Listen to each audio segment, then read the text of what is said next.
Ang unang nagpahayag po ng pagkadismaya sa desisyon ng Korte Suprema ay si Senator Tito Sotto. Sabi niya, mayroon daw siyang kinonsulta na hindi niya pinangalanan na legal luminary. At ang sabi ay pwedeng ibaliwala ng Senado ang naging desisyon ng Korte Suprema na nagdideklara na unconstitutional o null and void, walang bisa ang mga articles of impeachment na ipinaakyat po ng Kongreso ni Martin Romualdez. Ang tanong kay Tito Sotto, una sa lahat, hindi po kayo abogado. Pangalawa, ang sinasabi mong legal luminary, hindi po nagre-represent ng Korte Suprema.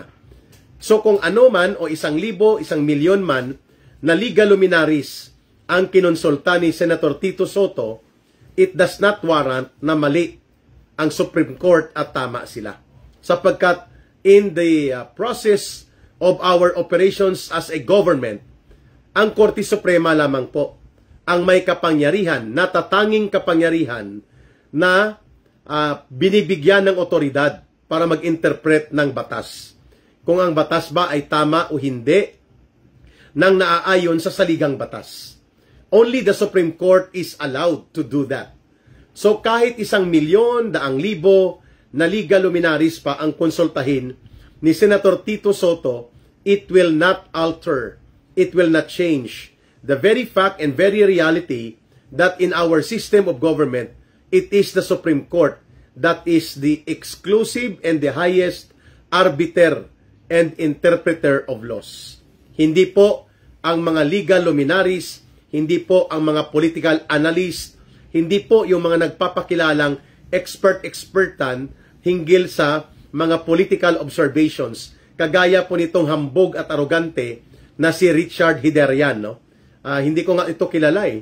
Pero paborito ito interviewin ng media, ng GMA, ng ABS-CBN, as if siya na lang ang nakakaalam ng tamang pananaw sa kaganapan ng ating mga kababayan at sa ating lipunang Pilipino. No? Sabi niya, nangyari daw ito dahil 13 justices daw po ang na-appoint ni Pangulong Duterte nang siya pa ang Pangulo ng Bansa. Excuse me talagang bugok at may pagka bias na talaga at solido na iba ang pananaw nito ni Richard Hiderian sapagkat hindi niya sinabi ang katotohanan na ang nagsulat ng desisyon, ang ponente, ay si Senior Associate Justice Marvic Leonen, ay appointee po ni Noynoy Aquino. At ito ay malapit sa politika ng Dilawan. But he has an independent mind. So mali na siya, mali kaagad, no? Itong mga hirit ni Ginoong Richard Hiderian ang nagpapakilalang self-proclaimed expert analyst sa mga kaganapan sa ating bansa. So walang katuturan sapagkat sino naman ang mag-a-appoint ng mga Supreme Court justices kung sa panahon na yon nagkaroon ng vacancy sa Supreme Court? It is always the President that is mandated and given the authority by the Constitution to appoint yung mga posisyon kagaya po ng Supreme Court Justices, ng COMELEC, ng COA, ng Civil Service Commission, at ng iba pang mga posisyon sa gobyerno na nagre-require ng approval and appointment by the President. So hindi na kasalanan ni Pangulong Duterte yon kung nakapag-appoint siya ng marami-raming bilang na mga justices sa Supreme Court, no? In fact, si Lucas Bersamin, ang numero 1 tagapagtaguyod ng katarantaduhan ni Marcos sa mga paglabag ng batas, was a Duterte appointee in the Supreme Court, lalo na sa pag-appoint sa kanya bilang Chief Justice ng Korte Suprema. O look what happened to Lucas Bersamin, no? Kulukoy talaga at bugok din ito si Richard Hiderian, ano? It does not follow na kung ginawa ni Pangulong Duterte ang kanyang pag-appoint sa mga justices sa Korte Suprema ay dahil yun ay gusto niyang gawin para protektahan ang kanyang interest. No. Sa panahon na yun, nagkaroon ng maraming vacancy. Nag-retire o may mga umalis na alis sa pagka-justices ng Korte Suprema. So natural, sa ilalim ng batas, ang mag-a-appoint po ay si Pangulong Duterte by the powers vested in him as the President of the Republic of the Philippines, being the head of government and the head of state. Klaro yan.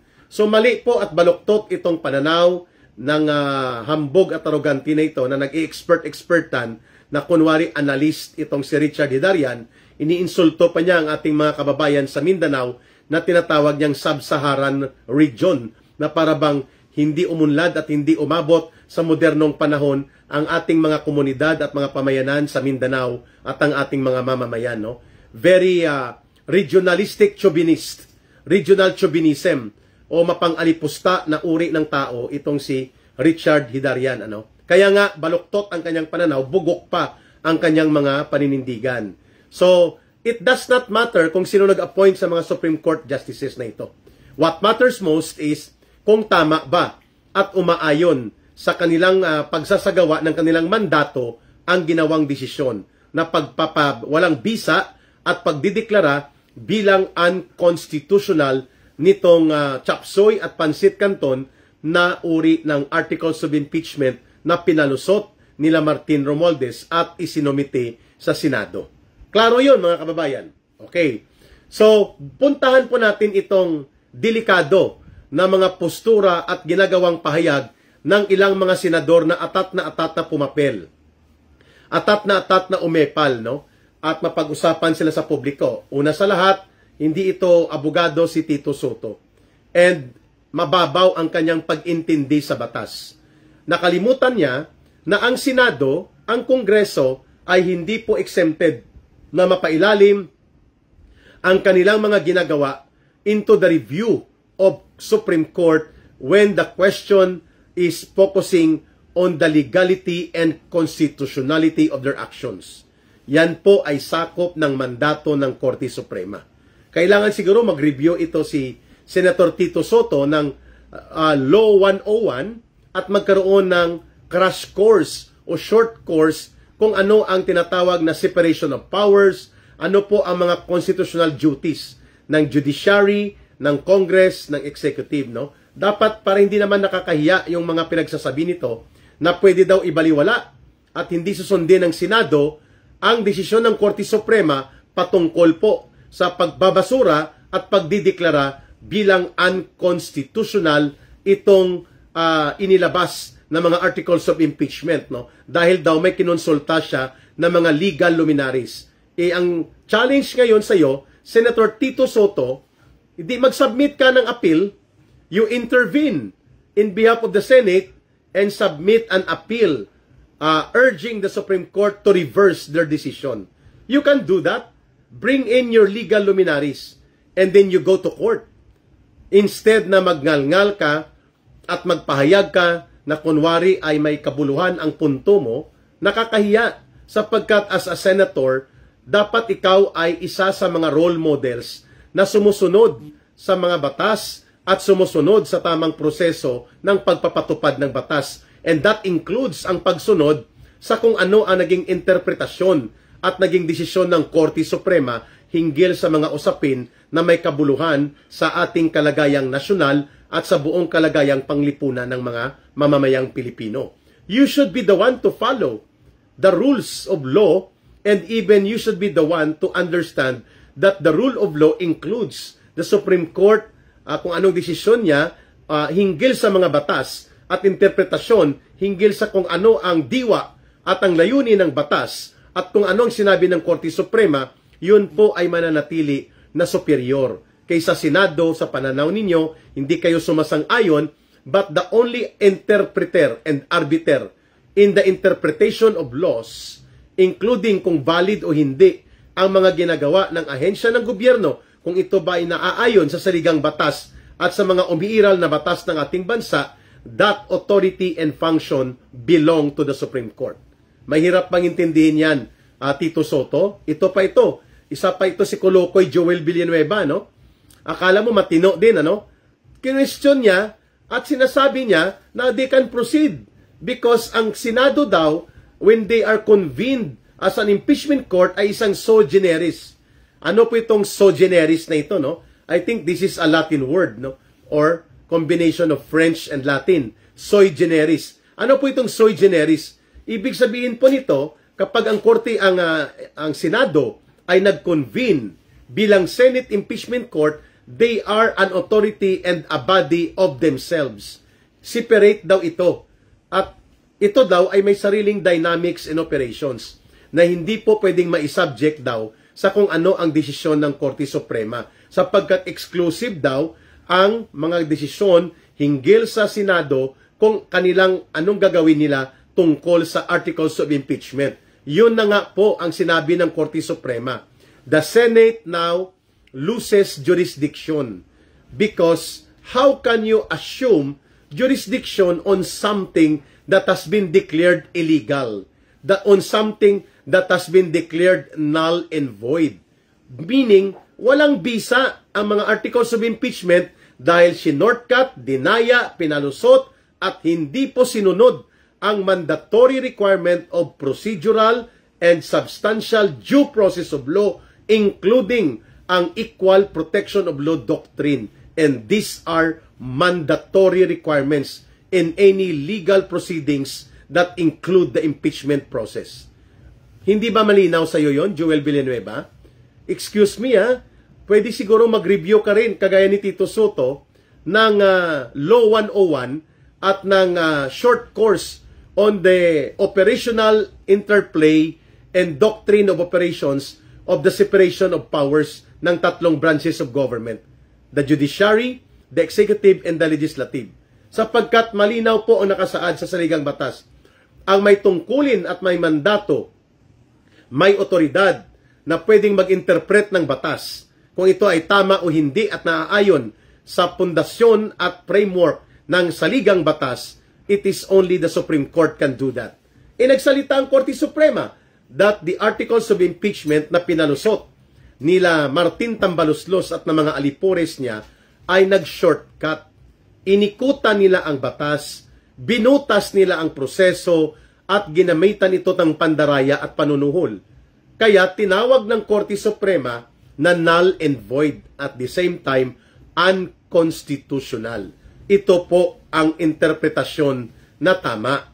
Sapagkat you may not like the way the Supreme Court interpreted the decision regarding the procedures and the existence of the articles of impeachment, but once the court has decided, you have to respect it. And if you do not agree, you have also the right and obligation to appeal into the court, not in the public opinion, na parang palalabasin nyo na kayo ang mas magaling, kayo ang mas nakakaalam kaysa mga hukom ng Korte Suprema. That is not good because you are senators, no? You are not speaking as an ordinary people or as an ordinary citizen, no? You are making an opinion as a senator of the Republic of the Philippines. M. Goldifier. Ayan. So mga kababayan, marapat lamang na punahin natin ito. Dalawa na, no? Si Tito Soto, si Joel Villanueva. Ang pangatlo, ito po si Erwin Tulfo. Sabi niya, pwede nating ibaliwala yung desisyon ng Korte Suprema sapagkat mayroon tayong legislative integrity and independence na hindi tayo pwedeng diktahan o supilin o itali ng Korte Suprema. Isa pa ito. Alam niyo po ba na si Erwin Tulfo ay convicted with finality sa desisyon ng Korte Suprema on 2 counts of libel?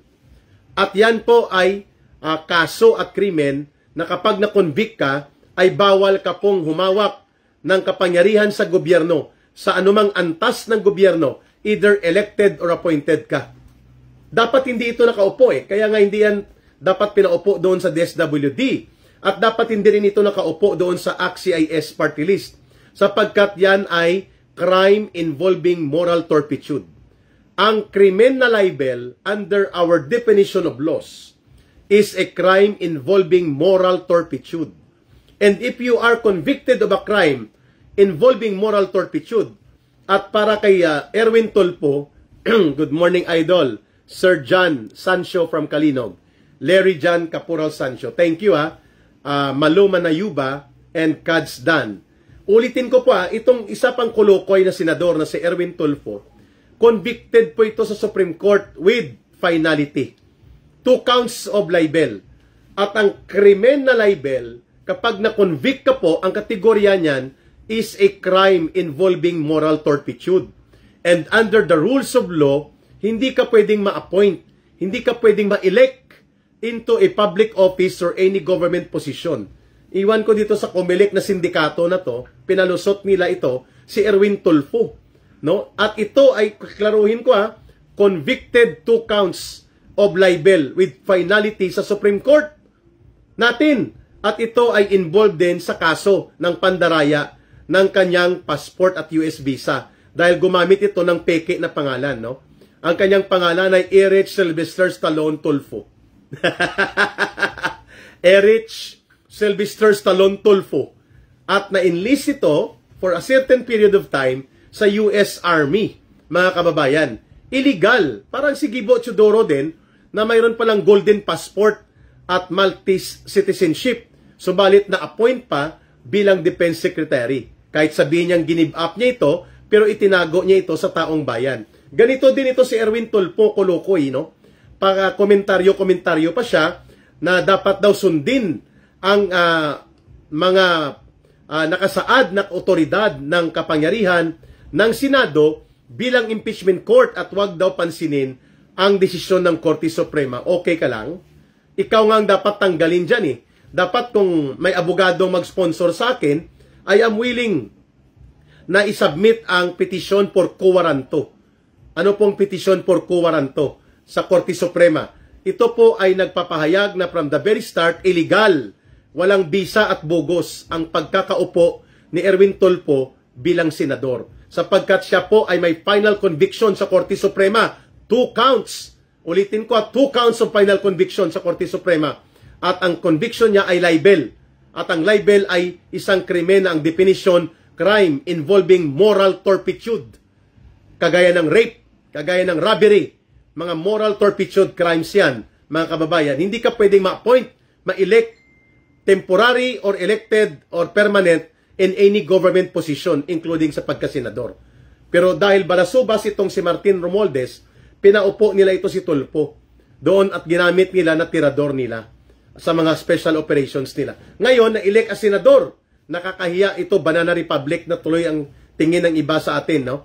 May batas tayo na nagpapa-prohibit, no? Ipinagbabawal na ang isang convicted criminal on a crime involving moral turpitude like libel with 2 counts of final conviction at the Supreme Court like Erwin Tulfo could have not been allowed to run as a candidate and could have not won in the election had it been cleared to the people na siya po ay hindi qualified.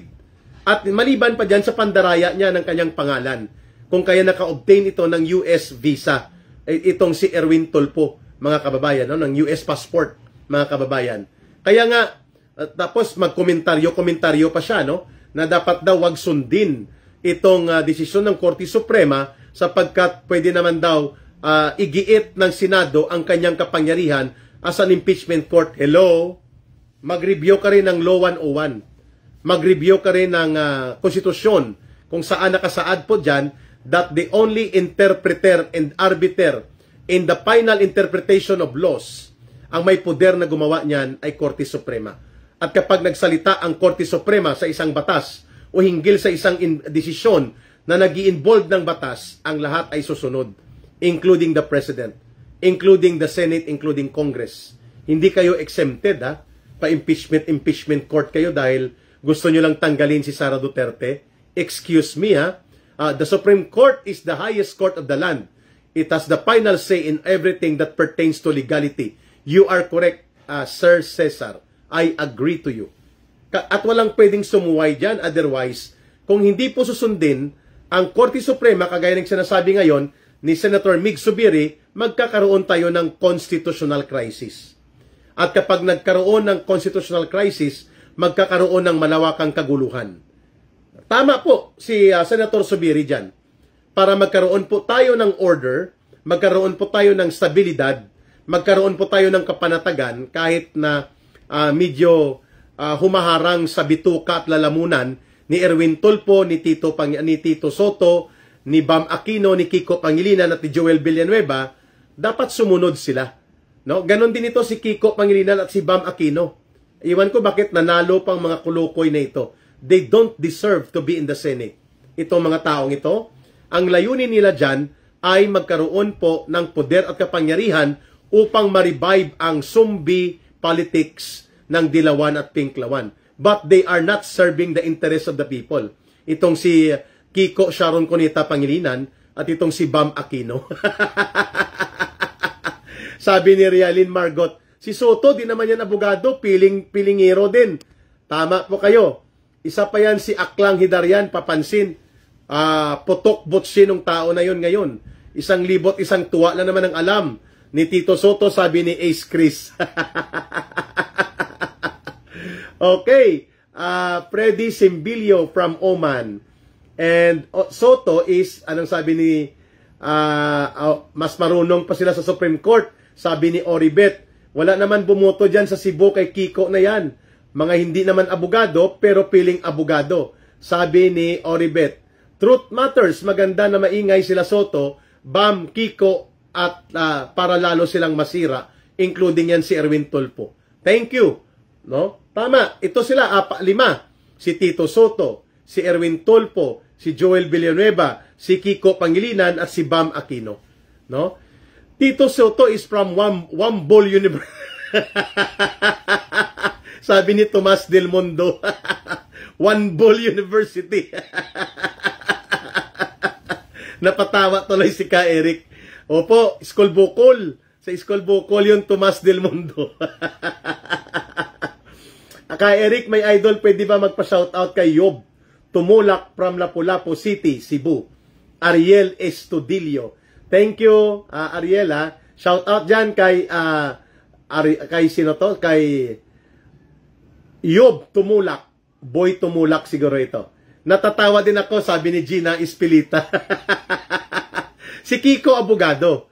Yeah, tama ka, Judith. Pero hindi nangangahulugan na hindi siya pwedeng sumunod, Judith, sa kung anong desisyon ng the highest arbiter and the final interpreter of laws, the Supreme Court, no? Kasi hindi pwede yon na lahat pwede mag-interpret ng batas. Bagamat minsan ay medyo humaharang sa ating sikmura at lalamunan ang mga desisyon ng Korte Suprema, but no one is above the law. And we are a government that should be governed by laws, not by men's caprices, not by men's whims and wishes. Hindi pwede po na kung anong gusto ng isang senador o ng isang kongresista at gusto ng isang cabinet official o ng presidente ay pwedeng gawin dahil hiwalay sila sa Korte Suprema. At Judith, no, hindi naman po garantiya na kung abogado ka ay matino ka rin. Hindi rin po garantiya na kung hindi ka abogado, wala ka ng matino na opinyon. No? Doon tayo magbatay sa kasaysayan. Alam natin na si Kiko Pangilinan po ay ang kanyang politika ay politika ng mga Dilawan. Pakikipagsabwatan, at alam nyo kung ano po ang pinaka tambaluslos na batas na ipinasa ni Kiko Pangilinan. Ito, hindi po yung wow, dagat, hindi po yun, ano? Ang kanyang ipinasa, itong juvenile law, yung CICL law niya, yung children in conflict with the law, na kung saan, nang nakarang buwan lang edad 14 anyos at 16 anyos, pinatay nila at minartilyo ang isang nag-aaral na batang babaeng estudyante sa kolehiyo doon sa Tagum, Davao del Norte. At hindi lang po yan, may iba pa pong mga ginawa na mga bata at minor de edad na hindi mo mahahabol kaagad at mapapanagot sa batas dahil ang age of discernment yata ay nasa 15 years old, mga kababayan. So, klaro malinaw ang ating gustong puntuhin dito. Ang mga pagmamaktol at pagmamagaling ni Tito Soto, ni Bam Aquino, ni Erwin Tulfo, ni Kiko Pangilinan at ni Joel Villanueva, nakakahiya po yun. Dahil, Brother Beethoven, hindi man nila nagugustuhan, Wena Caceres, ang desisyon ng Korte Suprema because they are senators of the Republic of the Philippines. They should be the role models sa pagsunod sa tamang proseso ng batas. And ang isang tamang proseso ng batas, kinikilala natin ang mandato at otoridad ng Korte Suprema na sila ang binigyan ng otoridad at mandato ayon sa saligang batas para mag-interpret ng mga batas o mga akto ng gobyerno nang kung ito ba ay naaayon ng tama sa batas at naaayon sa saligang batas. Klaro? Imelda Chulip, Beatrice Prudente, Eric, mag-usap kayo ni Attorney Virgilio Garcia. Kilala ko po siya. Nakasama ko po yan dati. Si Attorney Virgilio Garcia, Fred Palabrica, doon po sa JAGS yan, no? Judge Advocate General Services Office sa Armed Forces of the Philippines. I know him. Eric, nanonood ako sa inyo. Pwede ba magpa-shoutout kay Romeo Tumulak ng Bangka, Lapu-Lapu, Cebu? Okay, andyan na. Parang nagpabalik shoutout si Boy Tumulak. Nabasa ko na. Akala kasi ni Tito Soto na sa Itbulaga pa siya. Ang Supreme Court ay magkaiba sa Itbulaga. Thank you, Nel Lin. Pumupuna tayo sa kanila. Itong si Tito Soto, si Bam Aquino, si Kiko Pangilinan, at pati po itong si Joel Villanueva at si Erwin Tulfo, because as senators of the Republic of the Philippines, dapat sila ang kauna-unahang sumunod at rumispeto sa Korte Suprema. So, hindi dapat ito nila gawin na parang political circus nila. Yun nga ang binabanggit ng desisyon. Unanimous ito almost, ang nag-abstain lang at hindi bumoto, hindi siya nag-enter ng vote, ay si Justice Kagiwa. At ito ay appointee ni Noynoy Aquino. Ang isa po, Justice Singh, S-I-N-G-H, ang apelyido yata. Si Justice Singh po ay on leave sa Korte Suprema. So almost unanimous po ang boto sa isinulat na desisyon at binalangkas po ni Senior Associate Justice Marvic Leonen. Tungkol po ito sa pagdideklara na ang articles of impeachment na ipinasa sa Senado mula sa House of Representatives from the very start null and void. At ito ay tinatawag na unconstitutional. Sa tatlong kadahilanan. Number 1, nilabag nito ang 1-year ban na hindi ka pwedeng paulit-ulit o lagpas pa sa isa, mag-submit ng articles of impeachment o ipa-impeach mo ang isang impeachable officers or isang impeachable official like Sara Duterte bilang pangalawang pangulo nang lagpas sa isang pagkakataon sa isang taon. Ayun, 1-year ban, meaning kung hindi inaktuhan at pinatulog nila ang tatlong impeachment complaints noong 2024 last December, kasalanan po ng Kongreso yon. At kung bakit nila itinulak itong ibinunga ng panunuhol at maniobra nila sa February 5 na mag-submit ng pang-apat na impeachment article, nako mga kababayan, yan po ay nilabag nila ang kautusan ng batas at mga established rules on the banning of more than one impeachment in 1 year against an impeachable official. Sinabi ng Korte Suprema na yan ay bawal. So, dapat sundin natin yon sapagkat kapag hindi natin sinunod yan, magkakaroon tayo ng constitutional crisis. And there will be anarchy. And when there will be anarchy, it can also extend towards a possibility of civil war, mga kababayan, or kaguluhan. Hindi maganda po yon. Rainiel Roman, hi ka Eric, sanay na sanay sila maging lawbreaker. Tama po kayo. Charito Bangkaya, hi, hala, sige. Titigas lang ang mga muka ng mga yon. Hala, ituloy nila, gusto nila at na makita ng buong mundo kung gaano sila kabulok. Ngayon. Mga kababayan. So, pangalawa, diniklara po, itanong ko ulit ka Eric, paano matanggal sa Senado si convicted Erwin Tulfo? Pwede po yan matatanggal through quo warranto. Yung kagaya ng ginawa po ng panahon ni dating Supreme Court Chief Justice Sereno, na nag-file ng quo warranto. The quo warranto is a special proceeding na ipinapadala mo sa Korte Suprema upang i-review kung mayroon bang batayang legal o wala ang pagkaka-occupy ng posisyon ng isang individual, either elected or ano paman, sapagkat mayroon pong nalabag na batas. At ito po baka pwedeng gamitin ito kay Erwin Tulfo. 2 times convicted of libel with final decision sa Korte Suprema. Mga kababayan. At yan po, ang libel ay nabilong sa tinatawag na crime involving moral turpitude. And illegal po at bawal na ikaw ay maging bahagi ng gobyerno, either appointed or elected in any position.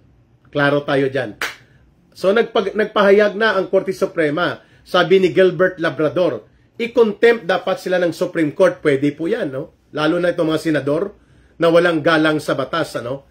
Pangalawang punto po kung bakit ibinasura ng Korte Suprema ang articles of impeachment maliban sa 1-year ban na nilabag nila na dapat 1 taon ang lalagpas muna bago ka magsumiti at mag-initiate ng panibagong impeachment proceedings sa isang impeachable official. Hindi nila sinunod yan kasi para sa kanila, ang Kongreso ni Tambaluslos, they are the law and they do not care about the Constitution. Kaya sila sinita ngayon ng Korte Suprema. Pangalawa, diniklara ng Korte Suprema na ito po ay illegal at unconstitutional on the ground na nilabag nila ang procedural due process and substantial due process. Ang ibig sabihin po ng procedural due process, timeline, kalendaryo, mandatory requirements of notice, of subpoena, among others, referral to committee hearing, and plenary decision na dapat dinideliberate in public and open session. Hindi nila sinunod ito, mga kababayan. Diniskartihan nila ito. And it was no less than one of their own ang nag-expose na may panunuhol na involved at pandaraya upang makuha ang mga pirma ng mga kongresistang buaya sa proyekto at pondo dahil may panunuhol na ipinalabas na 90 billion pesos na in-expose mismo ito ni Congressman Toby Chanco. Okay? Would they be inciting to sedition if they ignore the Supreme Court decision? That can be a possible ground na inuudyukan nilang maging magulo ang ating bansa, magkaroon ng kaguluhan sa hanay ng mga mamamayan by not accepting and following and not submitting to the decision of the Korte Suprema. That can be possible, mga kababayan. So sa government ni Bangag, Bobong Marcos at Romualdez, walang rule of law. Sila ang batas ka, Eric. Kaya nga tayo nagsasalita. Kaya tayo naninindigan. Dahil hindi tayo papayag na ganun ang gawin nila, mga kababayan. The moment we keep silent, the moment that we will not stand up, talagang ituloy-tuloy nila ito ang kabangagan nila at kanilang pagiging abusado sa batas at kapangyarihan. Okay? So ang procedural due process at ang substantial due process, mga kaibigan, ay fundamental na haligi sa pagproseso ng anumang legal undertaking. That includes the impeachment process. Ang impeachment process may be mainly and principally political in character, but it has to follow the rule of law. And it has to observe the guidelines of the Constitution on matters pertaining to due process and equal protection of law. Sapagkat kung hindi mo yan susundin, mga kababayan, at i-shortcut mo ito, ang banggit ng Korte Suprema, the end does not justify the means. Parang sinasabi mo na rin na ganito, kung ikaw ay may mga anak na nagugutom at wala kang oportunidad na makakuha ng trabaho at hindi mo sila mapapakain, sa kagustuhan mong pakainin sila, pwede palang mang-hold up ka ng bangko, magbenta ka ng shabu, o kaya ay maging gun for hire ka. Basta lang kumita ka at maipakain mo ang mayroon kang maipapakain sa mga anak mo at pamilya mo. Pwede ba yun? Hindi. Siyempre hindi. Yan ang ibig sabihin po ng the end does not justify the means. Ibig sabihin po, kung gusto nilang papanagutin si Sara Duterte, bakit hindi ikaw mag-file ng co-warranto against Erwin Tulfo? Kasi po, Boss Bell, mayroon po yung proseso ng batas. Pwede pa ako as complainant, pero dapat may abogado. Yun po ang sagot ko dyan, no? Hindi kasi ako lawyer, Boss Bell, no? Gusto ko, kung mayroong mag-volunteer na lawyer, alimbawa, Attorney Topacio, Attorney Mark Tolentino, Attorney Busantog, I am willing to be a complainant. Pero hindi ko alam kung gagawin nila. Hindi kasi ako lawyer, no? Pero alam ko ang proseso na yan. Pwede pong gamitin ang co-warranto. I hope there will be lawyers to volunteer na silang gagawa, no? Tama yung sinasabi mo ka, Eric, sila na mismo ang pinapasweldo ng taong bayan, hindi sila marunong sumunod sa saligang batas. Anong gagawin ng mga sibilyan kung magkanya-kanya tayo sa batas? Correct. That is a correct point, Heron Busabos. Bakit ganun ang pinili mo, Heron, na title mo? Heron Busabos. Venus Odi. Ang akala kasi ng mga senador na yan, dahil nakaupo na sila na ang poderoso. Yan. Lowe Kabatbat. Dapat papagliwanagin si Soto sa Ethics Committee kagaya ni Hontiveros. I agree. Kung hindi ka marunong sumunod sa batas, what gives you the authority to be a legislator? On the basic and fundamental issue that once the Supreme Court interprets the law and the Supreme Court makes a decision on something that requires the review of legality and constitutionality of any action of any government agency that includes Congress, both the Senate and the House of Representatives, when the Supreme Court speaks, you have to listen and you have to abide and submit to it. Because we are part of a democracy where the rule of law prevails. And the rule of law is guided and guarded by the Supreme Court. Di po ba? Otherwise, i-dissolve natin ang Korte Suprema. I-dissolve na natin ang mga korte. Kung ganun lang naman pala na pwedeng i-interpret ni Tito Soto, ni Joel Villanueva, ni Erwin Tulfo, ni Kiko Pangilinan at ni Bam Aquino ang mga batas na ito nang naaayon sa kanilang political agenda at hindi naaayon sa kung ano ang mandato at otoridad na ibinigay sa Korte Suprema na sila dapat ang may karapatan at may tungkulin na mag-interpret at maglatag ng legalidad at constitutionality ng mga batas at mga akto na ginagawa ng gobyerno. Thank you, Luces Sara, ang aking dating utol na hudlom at ngayon ay nagbagong buhay na. Kapatid ko po yan, si Luces Sara, si Susara. Restituto Magno, nandyan na rin. At nandyan din po si Erlene de la Paz and Raven May Solid DDS. Kung naman pala marunong sila sa batas, bakit nandyan pa sila sa pwesto? Sayang ang pinapasahod sa kanila ng taong bayan kung hindi sila marunong sumunod sa batas. Correct? I agree to that. Kanino yon? Kay Raven May Solid DDS. Maria Hara, good morning ka Eric, watching you from, hindi ko na makita Maria, saan ka ba? From Tokyo, Japan. Mahal, watching you from Austria.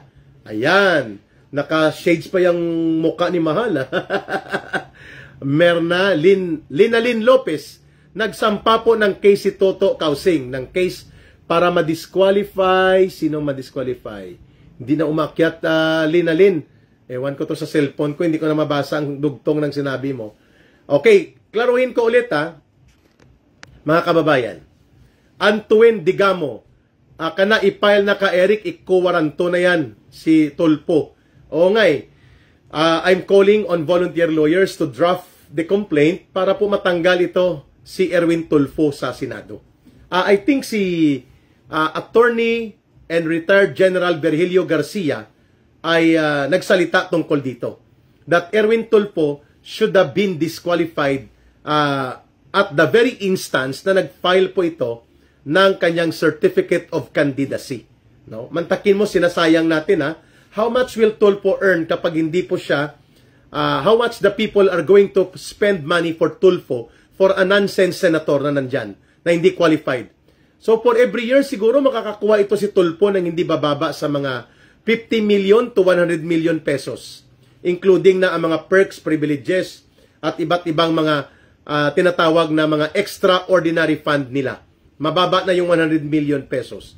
For the rest of the 6 years, close to 700 billion, close to 700 million o 1 billion na pundo ng bayan, gagastusin natin at ibibigay kay Tulfo na hindi siya qualified.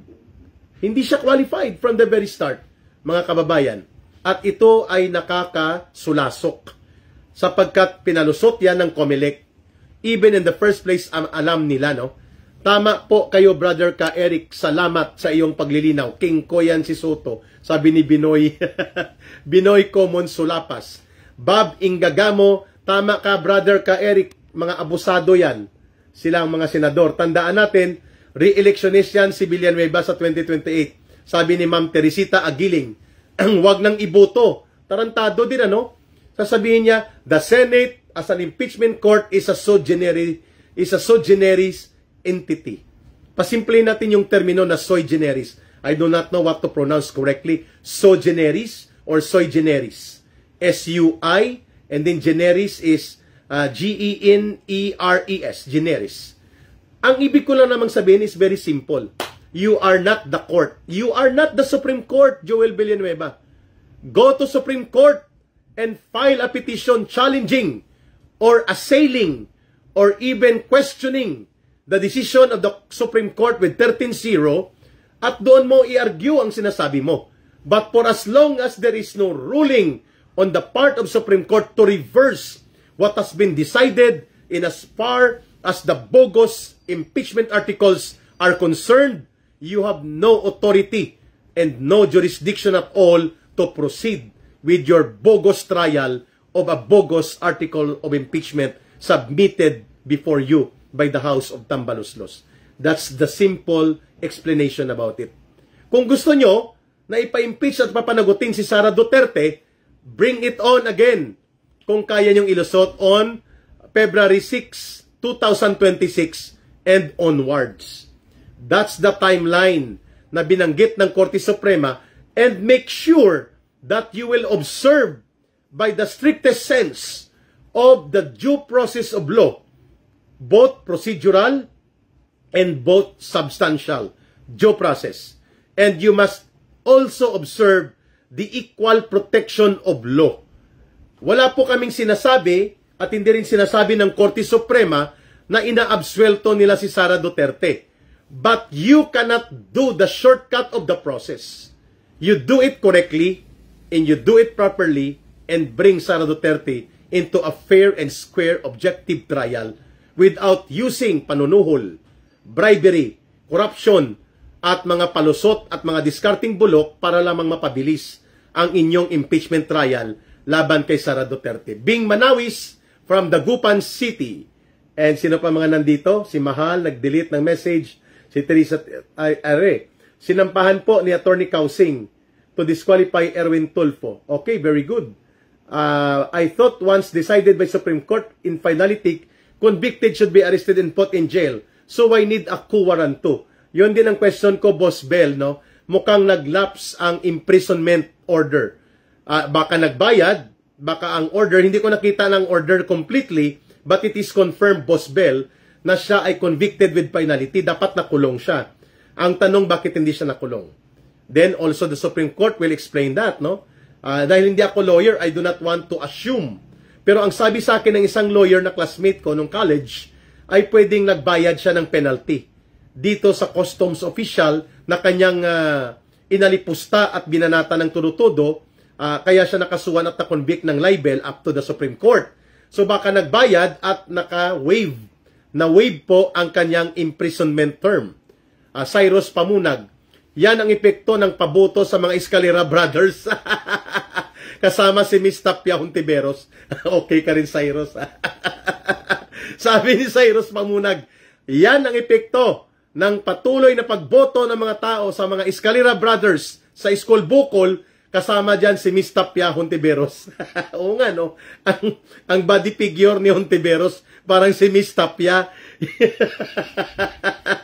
Yung teacher na gino-good time ng mga Escalera Brothers, no? Sa panahon ng School Bukol. Sana pati si PRRD kidnapping case ilabas na rin ng Supreme Court at ng Ombudsman dahil illegal din po yon, sabi ni Babsi Mel Baldo. I hope so, Babsi, na dapat maganap yun. Natutuwa ako sa ating talakayang bayan. Okay, Escalera Brothers at si Miss Tapia Hontiveros. Dito naman sa YouTube, it's a unanimous decision by Supreme Court. Yeah, IPEC, it's almost unanimous. Kasi absent or leave of absence, sa leave of absence, si Justice Singh at hindi nag-enter ng vote si Justice Kagiwa. So, 13-0. It's almost unanimous. Okay. Abdul Aziz Renya, paano nila itakol yung articles of impeachment na hindi na umaakyat Remya? Ayun, nawala na tuloy. Ewan ko bakit ganyan mahina ang pag-akyat ng mga binabasa ko sa cellphone. Good morning, Sir Eric. Sabi ni Filipino Boy. Good AM pala ka, Eric. Ang dami, So, malinaw mga kababayan, hindi po inaabsuelto ng Korte Suprema ang Vice Presidente. Ang sabi ng Korte Suprema, bagamat kinikilala namin na ang impeachment proceedings and mechanism ay political in character, subalit yan po ay mayroon ding sinusunod na legal na batayan at konstitusyonal na mga framework. Hindi pwedeng yan ay absolute by itself. Makinig ka, Joel Villanueva, the impeachment proceeding, the impeachment mechanism, and the impeachment trial at the impeachment court may be political in character by large by and large sa kalakhan, but it does not exist as an absolute entity and process. It is still mandated to follow the legal procedure. And the doctrine of legal procedure, including the constitutional framework, ay may due process of law. May equal protection of law at mayroong 1-year banning na hindi ka pwedeng basta-basta, araw-araw, linggo-linggo, sa isang taon, several times over, ay magpapafile ka ng impeachment complaint dahil gusto mo lang gawin. Dahil ikaw ay Kongreso. Sabi ng Supreme Court, that cannot be done. All political exercise, including ang impeachment complaints and impeachment trial, they should follow the rule of just law. Ang ginamit ng Korte Suprema, the rule of just law. Ang pag-iral ng makatarungang batas. Ayun. David Devovich. Hello ka Eric from California. Nahirapan ako ng apelyido. Hello from Anaheim, California. And Aling Vicky, good evening ka Eric. So, Gregory Pimentel, bakit hindi umakyat Gregory? Hindi ko mabasa eh. Wala yan, matatanggal din sila niyan. May naligaw na sumbi, wag ka dito. Hoy, sino yun? Hayaan nyo ng mga sumbi ha. Nang uuto ka na naman, sabi ni Rod Main. Okay. Hayaan nyo na si Rod Main. Mga ligaw na kaluluwa po yan. Kasi po, ang rule ni Ka Eric, pag pinatulan natin yan, hindi na tayo makapag-discuss. Mamumura mo pa, mapipikon ka, mawawala tayo sa main topic. No? Their objective is really to distract you. And ikaw ay buligligin, ikaw ay asarin. So hindi nila tayo maaasar. Kasi alam natin na ang mga nakikinig na tama at totoo at mayroong layuning mabuti sa inang bayan, sa ating advokasya, ay makikinig ng tama at tuloy-tuloy kay Ka Eric. Ayun. Mga kababayan, hindi na po ako magtatagal at maybe I could have taken much of your time, pero mainit ang ating talakayang bayan. Nag-live na po ako kasi mamaya po I can have another family gathering, and because of that, baka hindi tayo makapag-live mamaya. So, minabuti po ni Ka Eric na magbigay ng pagpapaliwanag. The Senate, for that matter, including the House of Representatives as Congress, their actions are still subject to the review of Supreme Court, because only the Supreme Court is given the authority and mandate by the Constitution na sila ang pwedeng magtakda kung ang ginagawa ng mga opisyal ng gobyerno at ng ahensya ng gobyerno at mga proseso ng gobyerno ay naaayon sa batas, especially sa saligang batas. And that cannot be exchanged for nothing else, no? Ano tong sabi niya? Expose po ni Yorme ang 19 billion. Sa Manila, may connect sa expose sa Kongreso. Yung sa Barangay Hall, kay Joel Chihuahua. Pag-uusapan po natin din yan, ang abusado na to na Joel Chihuahua, at itong mga flood control na ninanakaw ng mga kongresista, at pati po ang iba pang mga kabulastugang pangungurakot sa ilalim ng gobyerno ni Martin Romualdez at ni Marcos. Maniniwala ako sa iyo kung di ka supporter ni Kibuloy. Okay. So okay lang kung hindi ka maniwala, ba't nandito ka? Ang tanong ko sa iyo, convicted ba si Pastor Kibuloy? Hindi. Ano ba ang kaso na sinasabi mo kay Pastor Kibuloy? Wala kang ma-prove, no? Kaya nga ang punto ko sa iyo, kung ayaw mo makinig sa akin, it's okay. Go ahead. Why are you listening here? Diba?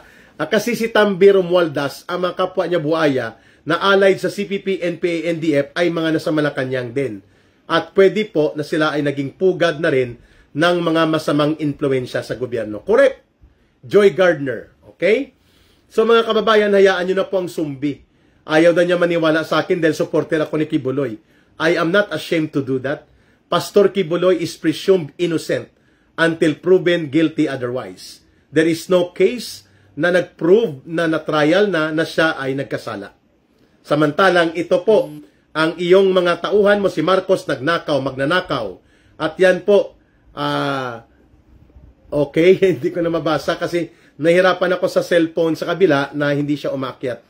Pero wag nyo na pong awayin ang mga sumbi.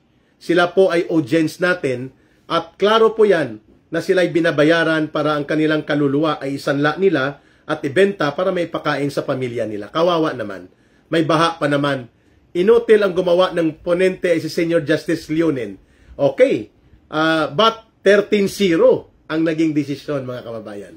So, malinaw ha, kung ano po ang ibig sabihin natin dito. Ibig sabihin po, may mga troll dyan dahil nanonood sila sa atin. Kaya Eric, hindi naman nila sinusunod ang Korte Suprema. Hindi po, susundin yan. Magbubutuhan yan sila sa July 28. Pagkatapos po or bago magsimula ang State of the Nation Address o pagkatapos ng State of the Nation Address ni Bongbong Marcos Jr. Okay? What is important is, nagsalita ang Korte Suprema.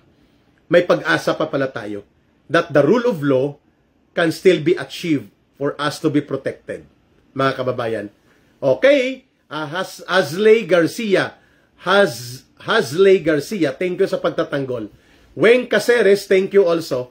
So mga kababayan, I will not stay longer at ako'y natutuwa na kayo ay very objective and very dynamic na nakahalubilo ko po dito sa ating talakayang bayan. Maraming salamat sa pagpapaliwanag mo ka, Eric. At maraming salamat. Yvonne Paparon. Jeff, good morning. Si Yvonne, pinsanto ni Mrs. Thank you, Yvonne, for supporting our channel and our Facebook Live. Na-appreciate ko, Yvonne. Maraming salamat at mag-ingat kayo. Tama na ang panlililang. Tama na ang panggigipit. Panahon na para manindigan. Panahon na para lumaban. Kasama sina Dr. Lorraine Badoy, Jeffrey K. Eric Celis at Attorney Marlon Gusantog. Walang inukurungan, ilalantad ang katotohanan. Kasama mo ang bigwas ng agila, lakas ng bayan, tinig ng katotohanan.